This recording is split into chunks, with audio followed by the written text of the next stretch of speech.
He stands under the lights with the composure of a craftsman, suit flawless, mustache crisp like punctuation he controls. Steve Harvey. His presence doesn't arrive loud, it arrives certain. A hush runs through the London studio, not because anyone ordered it, but because audiences move as one body when a veteran steps to the centre.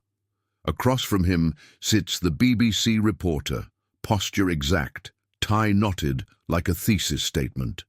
His smile is precise enough to suggest hospitality, precise enough to conceal strategy. His cue cards gleam under the lights. The rhythm in his fingers isn't nervousness, it's calculation. He has built his opening lines to do more than question. He intends them to measure. It begins with courtesy, it always does. Then the pivot, not a question so much as a display. A sentence unfurls with polished clauses stacked like glassware. Vernacular economy, attenuation of rhetorical efficacy, transatlantic audiences attuned to elevated registers. It is English as architecture. Beautiful, heavy, and a little too proud of itself. The room tightens. A camera operator inhales and doesn't exhale yet. A producer's hand hovers over a talkback button. Steve watches, not blinking, not bracing, watching. He has stood in rooms louder than this and quieted them, stood in rooms colder than this and warmed them. When he finally moves, it's measured, a small lean forward, elbows not yet on the table, just a half-inch closer to intent. He does not imitate the architecture. He lays a road. His voice lands clean, unhurried, no hunt for applause. He speaks in lines you can carry, simple, exact, rhythmic. He says he came up in radio. Mornings before dawn. Car doors closing, coffee poured, children half asleep, traffic already happening. If a sentence didn't land in the first second, it didn't exist. He learned to shape meaning you could grab with a single hand. The reporter smiles a degree tighter. He interrupts gently, the practiced move of the seasoned interview host, and wonders aloud whether such plainness risks underserving nuanced constituencies at global scale. The words feel like they're wearing tuxedos to a neighborhood barbecue. There's a flicker of something near the studio ceiling. Not laughter, not yet. Anticipation, maybe. Steve doesn't change pace. He keeps his cadence like a drummer guarding the pocket. He says complexity isn't the enemy. Confusion is. He says a complicated life deserves clear language. Bills, grief, and the long ache of getting back up in the morning don't bow to ornate sentences. He doesn't say it with heat. He says it like a steady hand on a dial. He translates in real time, and it isn't a trick, it's craft. The reporter's vernacular economy becomes straight talk. Rhetorical registers become tone. Communicative bandwidth becomes reach. He sets each gilded phrase beside the working phrase without judgment, like tools on a bench. Only one of them looks like it has touched wood. Movement ripples at the edges of the room, shoulders easing, eyes softening, micro smiles in the crew. The camera settles into a tighter frame, as if language itself has pulled the shot closer. The reporter shifts to accent, the hook disguised as curiosity. He asks whether Steve adjusts his speech for elite transnational contexts. Steve hears the move and steps past it without touching the wire. He speaks about code switching in terms of rhythm, not self-erasure, church cadence and courtroom cadence and living room cadence, tempos that change without the truth changing with them. He says the goal isn't to sound like someone else, the goal is to become impossible to misunderstand. He gives an example that feels like muscle memory, live shows, the first second. A strong first word is not showmanship, it's a signal to the nervous system. Movement early, a hand open, a shoulder settled, a glance that includes a promise inside a breath. I will get you where you need to go. He's doing it even now, the small lift of his chest before a sentence, the way he lets silence finish his thought when punctuation does not suffice. The reporter takes another step up the staircase of politesse. He wonders if social media has degraded standards, whether simple language emboldens oversimplification. Steve doesn't accept borrowed worry. He says clarity is a door, not a downgrade. If you have something worthy to say, clarity doesn't shrink it. Clarity allows it to be heard all the way to the back row. He tells a small story about a contestant freezing under hot lights. Cameras close, millions watching, heart in a fist. Steve didn't offer a paragraph. He offered a ladder with 3 rungs.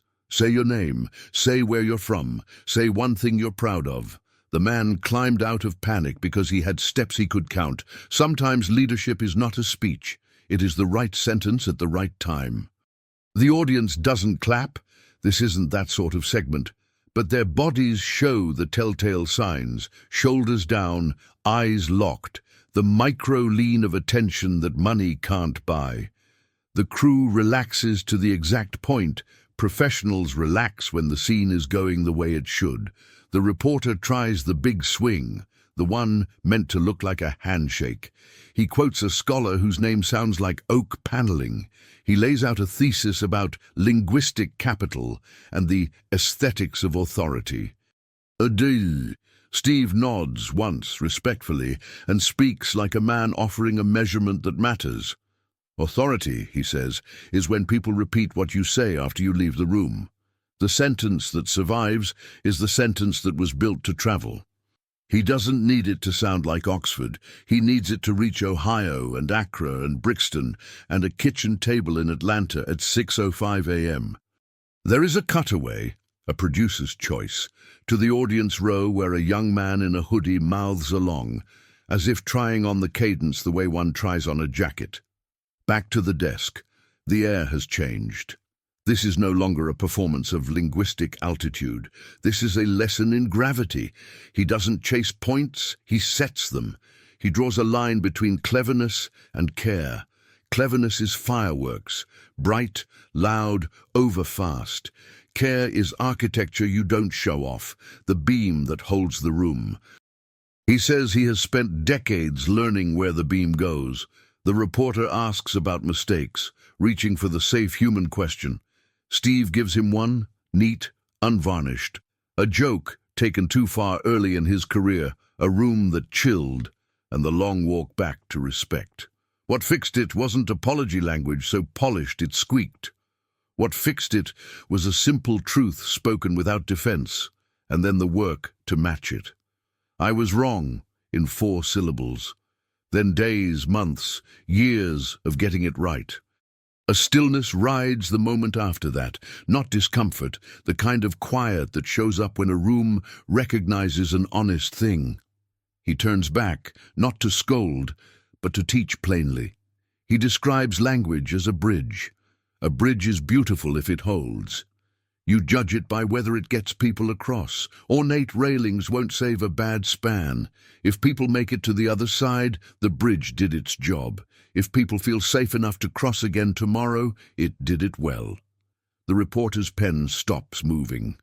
His face shifts a few degrees towards something beyond agreement. The humility that comes when you witness mastery you didn't expect to be taught today. He asks, lower now, how Steve chooses the first beat of a show. Steve answers without flair. First word strong, like a compass tap. Movement in the first breath. A promise no longer than a heartbeat. A sound that tells the room, I've got you. Big text on the screen only if it helps people see the path. Everything else is garnish. Garnish tastes good. It is not dinner. He glances gently at the clock. The segment can breathe or choke on seconds. He chooses to breathe. He folds in a story from last week. A green room crowded, a young comic pacing, fear like static. Steve didn't give notes on syllables. He asked one question, what do you want them to know before they stand up to leave? The kid said that they survived a hard week and still laughed. Steve said, then say that first. Make the promise in a second. Then deliver on it. The kid did. A room became lighter. That is language working at the speed of need. The reporter asks about accent now, honestly. Steve disarms the lingering myth in a single line. Accent is seasoning, not substance. Some palates prefer one, some another, but the protein is either cooked or it's not. He has never apologized for the way he sounds. He has adjusted the volume, never the spine. He tells them how his grandmother's stories ran on a rhythm like a porch swing, long vowels and pauses that held the floor. How a Detroit DJ clipped through morning traffic like a metronome set to green lights. How a Georgia deacon could lift a room to its feet with 4 words and a breath. None of them sounded like the other. All of them made meaning move. The questions soften. They get better. That is its own quiet confession. When the ego leaves the interview, curiosity can finally sit down. He keeps his answers rooted in things bodies understand.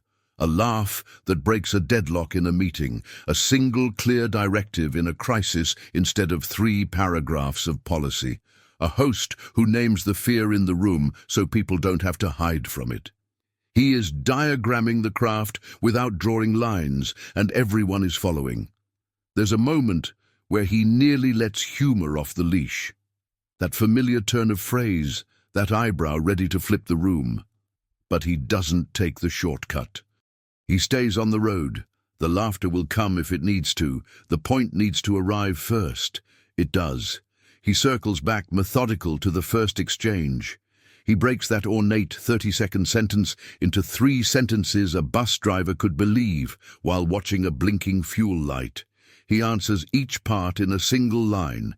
Say it straight. Mean it fully. Repeat it only if it still matters tomorrow. It sounds simple because it is. It sounds strong because he has carried it for years. The studio breathes out.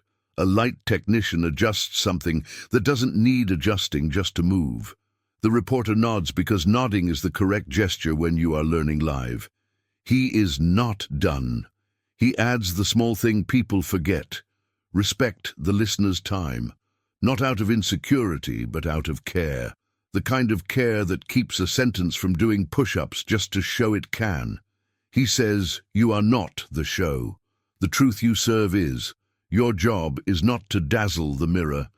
Your job is to turn the light toward the people who need it. He mentions the weight of mournings after losses, personal, national, the kind that drape a city in quiet, and how language has to shave in the same mirror as grief. On those days, big words make small rooms. On those days, the line that fits is the line that helps. We are here. We are not leaving. We will get through. He has said them into microphones that felt like lifelines. He has never regretted their simplicity. From the audience, a woman with a press badge raises a hand, the way one raises a hand in rooms where rules matter. The reporter gestures courteously. She asks how he handles being misunderstood on purpose, when someone decides to twist a line into a knot. He answers without bitterness. You do not chase every echo. You keep saying the sentence you meant in the places you meant to say it until it stands taller than the rumor. If you built it right, it will. The red tally light blinks its quiet warning. Last minutes. The reporter returns to gratitude because the old instincts are good instincts when they are clean. He thanks Steve for the clarity. He asks for one thing for young communicators watching. Not advice, he says, but a tool they can pick up today. Steve offers it like a spare key. Before you talk, write the first sentence on a card. Make it strong enough to walk on. In the first second, move. A gesture, a step, a turn that tells the room you intend to guide. Make one promise you can keep. Choose a sound that points forward, not a noise, a direction. If you put big words on a screen, make sure they serve a big purpose. Then take people across. He sets the imaginary card on the imaginary table. The room holds the image. The producer's hand lands. The universal sign that says we are good. The reporter's final question is a thank you wrapped as text. What does he hope audiences take from his voice today, right now? He doesn't pause long. That is its own lesson. He says he hopes they hear that respect does not speak above people. Respect speaks to them. He hopes they hear that being understood is not a concession. It is power.